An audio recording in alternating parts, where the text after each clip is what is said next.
नौगांव में स्थित जिले की सबसे बड़ी बुंदेलखंड गौशाला में हो रही गायों की मौत की जांच करने प्रशासन की टीम मौके पर पहुंची। बीते एक हफ्ते से लगभग 3 दर्जन गायों की मौत हुई है, जिसकी शिकायत गांव के लोगों ने जनसुनवाई में की थी। इसके अलावा बीते कई हफ्तों से कई डॉग्स और सियार की मौत भी लगातार गौशाला में हो रही है। आज जब नौगांव एसडीएम गोपाल शरण पटेल ने एक जांच टीम मौके पर भेजी तो तस्वीरों ने सबके रोंगटे खड़े कर दिए।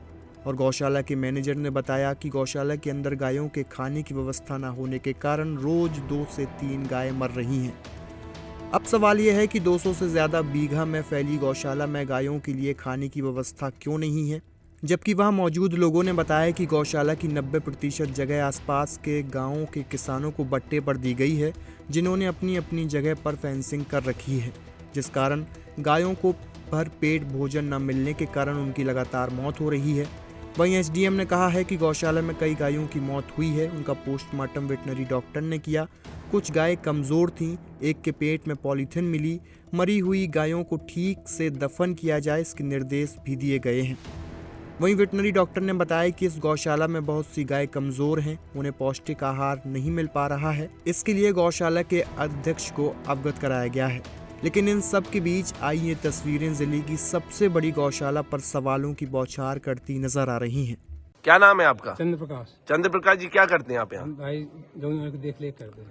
आपकी देख रेख के बावजूद भी यहाँ मौतें हो रही हैं, तो भाई कमजोरी के कारण खाने नहीं मिलता क्या? खाने भूसा मिलता है और जो बोई जाती चीजें गायों, वही चीज है तो वो नहीं है। वो नहीं है। कितने एकड़ में फैली है? 84 एकड़। 84 एकड़ में। आपके अध्यक्ष कहाँ है? अध्यक्ष हमारे छतरपुर में हो गए। अच्छा, यहाँ भटका करिया की पार्टी भी चलती है? कभी कभी हो जाती है। अच्छा, कहाँ के हो आप? हमें सतारी।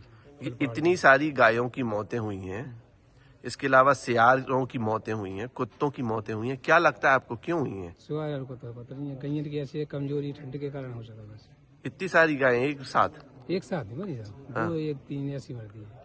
रोज मरती हैं? रोज नहीं मरा। हाँ। मर जाता तो नहीं मरा। जैसे आज ये 3 गाय मर गई। अच्छा, अब 10-15 गाय डरी। फिर क्या करते हो आप गाय मरने के बाद? मरने के बाद वैसे मैंने कहीं गड्ढा में डाल दिया तो गड्ढा में डाल दिया। कौन कहता है ये? अब जी तो भाई अध्यक्ष ही साहब लड़वा दो गड्ढा में डलवा दे। की मृत्यु हुई है और हम प्रशासन से ये मांग करेंगे कि ये जो गाय जो खत्म हुई हैं और जो उनको गड्ढे में दबा दिया गया है, उनको निकाल के उनका पीएम करवाया जाए। जैसे ये जो पीएम हो रहा है, ये तो हो सकता है कि सर्दी के कारण ये गौवंश खत्म हो गया हो, बाकी जो गाय दबी हुई हैं उनका पीएम हो, और जो शियार मरे हैं करीब 100 की संख्या में उनका पीएम हो, और कम से कम 40 से 50 की संख्या में जो कुत्ते मारे गए हैं, जो बेजुबान जानवरों की जिस प्रकार से ये निर्मम हत्या की गई है, जिसने भी की हो उनके ऊपर कठोर से कठोर कार्रवाई। नहीं, आप तो यहाँ लोकल के ही हैं, तो निश्चित तौर पर आपका गौशाला में आना जाना लगा रहता होगा, और भी तो कई बार शिकायतें आई हैं।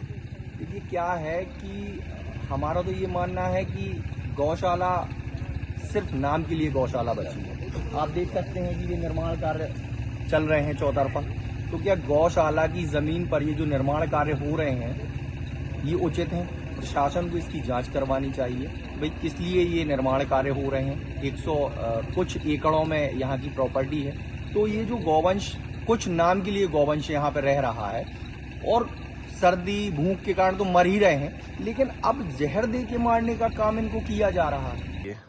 आज बुंदेलखंड गौशाला में कुछ गायों के मृत होने की सूचना एसडीएम सर द्वारा मुझे दी गई थी, तो उनके निर्देशानुसार मैं यहाँ पर आया हूँ।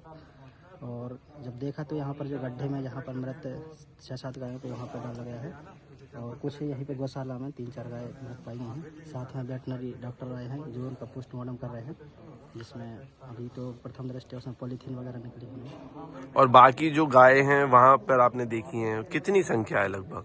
वहाँ पर गड्ढे में लगभग 6-7 दिख रही है। अच्छा, और भी कुछ विजुअल आए हैं हमारे पास, वीडियो आए हैं परसों या नरसों के, जिनमें कई लड़ैया और डॉग्स और इनके अलावा गायों की वो दिख रही है, और स्थितियाँ बड़ी गंभीर हैं।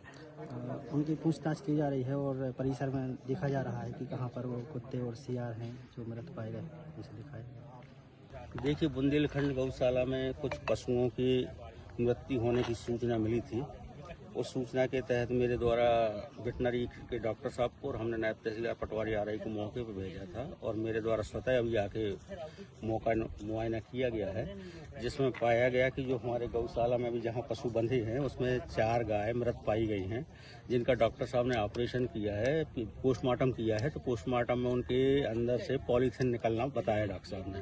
तो डॉक्टर साहब से मैंने पूछा कि इसका मुख्य कारण क्या है, तो उन्होंने ये बताया कि ये 4 गाय का तो उन्होंने बताया कि ये पॉलीथिन निकली इसके अंदर से, बाकी कुछ पशु बहुत ही कमज़ोर हालत में है। तो उन्होंने बताया कि इसके पहले मैंने 7 तारीख को यहाँ विजिट किया था, तो उस टाइम पे भी मैंने जो गौशाला संचालक उनको बताया था कि केवल भूसा नहीं, भूसा के साथ अन्य हरियाली भी इनको देना पड़ेगी, तब इनमें थोड़ा सा तंदुरुस्ती आएगी, नहीं तो ये बहुत कमज़ोर है। सर ये हाँ, इसके बाद क्या हुआ, मैंने जहाँ पे इनको गायों को दफनाया गया है वहाँ जाके भी मैंने देखा है, तो 2 गाय पर्याप्त मात्रा में उसके ऊपर मिट्टी गोबर न होने से वो दिख रही हैं, और जो दफनाने वाला कर्मचारी है उसको बुला के मैंने उसके बयान भी नोट किए हैं, तो उसके द्वारा बताया गया है कि ये 3 सप्ताह की गाय है इसके अंदर और लगभग 12 से 15 गाय है। तो मैंने अभी यहाँ जो समिति के सदस्य हैं उनको निर्देश दिए हैं कि इन जो अभी इसके अंदर गाय हैं उनको व्यवस्थित तरीके से इनको अंतिम संस्कार किया जाए, इनको दफनाया जाए, अलग से गड्ढे कराए जाए और प्रत्येक गड्ढे में 2 से 3 गाय से अधिक नहीं होना चाहिए। तो उसको मैंने निर्देश दिया है, वो जेसीबी से भी बुलवा के और इनको दफनाने की कार्रवाई करें। सर पूरी गौशाला जो है वो 84 एकड़ में फैली है और आज हमने ये मौका मुआयने पर देखा कि 84 एकड़ में लगभग 90 एकड़ में फसल बोई गई है और फेंसिंग की गई है। जब फेंसिंग पूरे में कर दी जाएगी तो स्वाभाविक है कि गाय क्या खाएंगी और फिर कैसे रहेंगी। देखिए, जो आपने बताया है इसका हम गौशाला का रिकॉर्ड देखेंगे, गौशाला के नाम से ज़मीन कितनी है और मौके पे गायों को या पशुओं को बिचड़ने के लिए कितनी जगह मौके पे उपलब्ध है, और जो कृषि कार्य का आपने बताया मौके पे कितने पे कृषि कार्य हो रहा है, ये हम सभी जानकारी पटवारी आरआई के माध्यम से जांच करा के जो वस्तु स्थिति होगी वो निकल के आएगी। छतरपुर का रावत स्टोर इस वैवाहिक सीजन पर लेकर आया है ऑफर्स की भरमार। ब्रांडेड बर्तनों के साथ साथ ढेर सारे उपहार। अमेरिकन टूरिस्टर, सफारी, वीआईपी जैसी ब्रांडेड कंपनियों के बैग्स पर पाएं 50 से 80% तक का डिस्काउंट। 3 पीस का ट्रॉली बैग सिर्फ 5,500 रुपए में। 101 पीस से लेकर 151 पीस तक के दुल्हन किचन सेट की विशाल रेंज ऑफर्स रेट पर उपलब्ध है। शादी विवाह के लिए स्टील, पीतल, तांबे और कांसे के बर्तनों की विशाल रेंज आकर्षक दामों पर उपलब्ध है। शादी विवाह में दिए जाने वाले गिफ्ट आइटम का अनूठा संग्रह, इसके साथ ही मिट्टी के बर्तन, ग्लासवेयर आइटम, क्रॉकरी और प्लास्टिक आइटम की आकर्षक रेंज हार्डवेयर और होम अप्लायंसेस पर भी उपलब्ध है। तो रावत स्टोर्स पर आइए और पाइए शादी की खरीदारी का किफायती मौका। फ्री होम डिलीवरी भी उपलब्ध है। अधिक जानकारी के लिए हमें व्हाट्सएप कॉल या इंस्टाग्राम पर फॉलो कर सकते हैं। हमारा पता है रावत स्टोर्स, चौक बाजार, पुराना उपभोक्ता भंडार, छतरपुर।